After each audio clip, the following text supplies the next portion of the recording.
Hi friends, എല്ലാവർക്കും നമസ്കാരം. Welcome to cook with ലോല സതീഷ്.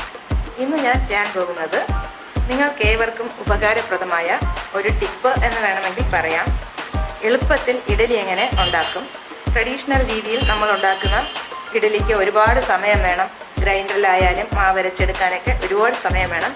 പക്ഷേ എൻ്റെ ഈ ഇഡലിക്ക് ഒരു 2 മിനിറ്റ് മാത്രം മതിയാവും ഇതിൻ്റെ മാവ് പ്രിപ്പറേഷന്.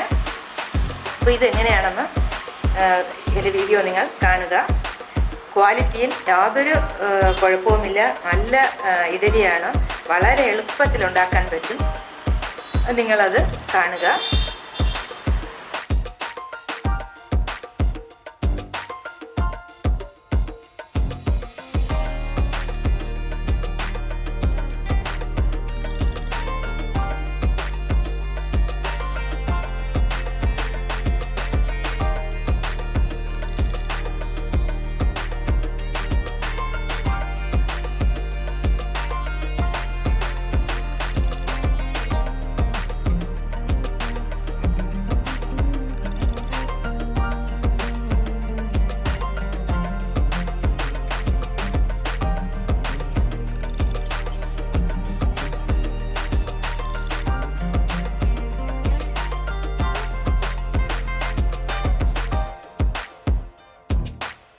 അപ്പോൾ എളുപ്പത്തിൽ ഇഡലി ഉണ്ടാക്കുന്ന രീതിയിൽ നമ്മുടെ ഇഡ്ഡലി ബാറ്റർ ഉണ്ടാക്കുന്നതും വളരെ എളുപ്പത്തിലാണ്.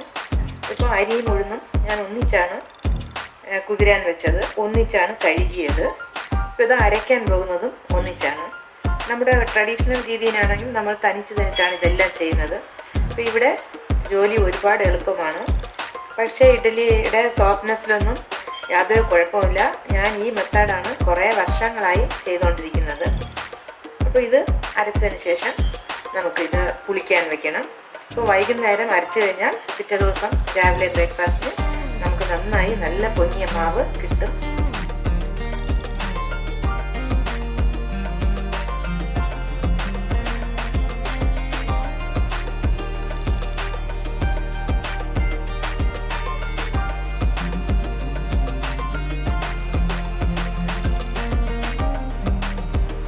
മാവിട്ട് അരച്ചെടുത്ത് കഴിഞ്ഞു. ഈ ഒരു ബാച്ച് അരയ്ക്കാനുള്ളത് ഉണ്ടായിരുന്നുള്ളൂ. ഇനി ഇത് ഞാൻ ഉപ്പ് ചേർത്ത് കലക്കി വയ്ക്കും. ഇത് അല്പം വെള്ളം ചേർത്ത് ഒഴിച്ചതിന് ശേഷം ഉപ്പും കൂടെ ചേർത്ത് മിക്സ് ചെയ്ത് വയ്ക്കുകയാണ് പതിവ്.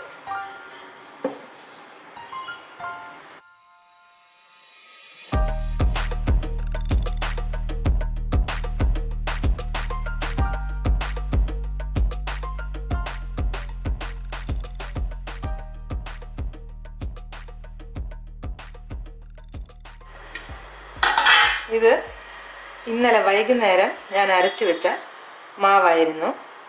നന്നായി പൊങ്ങി വന്നിട്ടുണ്ട്. ഞാൻ അരിയും ഉഴുന്നും ഒന്നിച്ചാണ് അരച്ചത്. പക്ഷെ അതുകൊണ്ട് മാവ് പൊങ്ങുന്നതിൽ ഒരു കുഴപ്പവും പറ്റിയിട്ടില്ല. നമ്മൾ സാധാരണ അരയ്ക്കുന്നത് പോലെ മാവ് പൊങ്ങി വന്നിട്ടുണ്ട്. അരിയും ഉഴുന്നും സെപ്പറേറ്റായി ഞാൻ മുമ്പൊക്കെ അരച്ചിട്ടുണ്ട്. അപ്പോഴും ഈ സെയിം പാത്രത്തിലാണ് അരച്ചു വെച്ചുകൊണ്ടിരുന്നത്. ഇപ്പോഴും ആ സെയിം പാത്രമാണ്. പക്ഷേ അത് പൊങ്ങുന്നതിലോ മാവിൻ്റെ ക്വാണ്ടിറ്റിയിലോ ഒരു വ്യത്യാസവും വന്നിട്ടില്ല. നന്നായി പൊങ്ങി വന്നിട്ടുണ്ട്.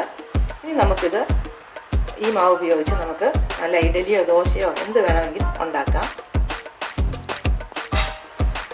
മാവിൻ്റെ ടെക്സ്ചർ ഒന്ന് കാണിക്കാം. നല്ല ഫ്ലഫിയായി വന്നിട്ടുണ്ട്.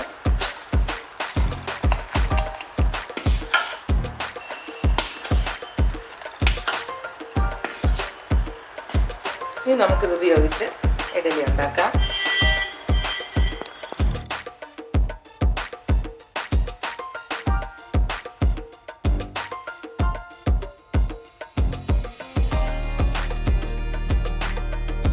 ഇഡലി ഉണ്ടാക്കുന്നതിന് മുമ്പ് ഈ ഇഡലി തട്ട് നമുക്ക് ഒരല്പം വെളിച്ചെണ്ണ ഉപയോഗിച്ച് അങ്ങനെ നേരത്തെ വെളിച്ചെണ്ണ തടവിയതിന് ശേഷം ചെയ്തു കഴിഞ്ഞാൽ ഇഡലി നന്നായി ഒട്ടിപ്പിടിക്കാതെ നന്നായി ഇളകി വരും. ഒരു ഡ്രോപ്പ് മതി. ഇങ്ങനെ ഒന്ന് തടവി കൊടുത്തു കഴിഞ്ഞാൽ ഇഡ്ഡലിക്ക് നല്ലൊരു ടേസ്റ്റും ഉണ്ടാവും, പെട്ടെന്ന് ഇളക്കിയെടുക്കാനും സാധിക്കും.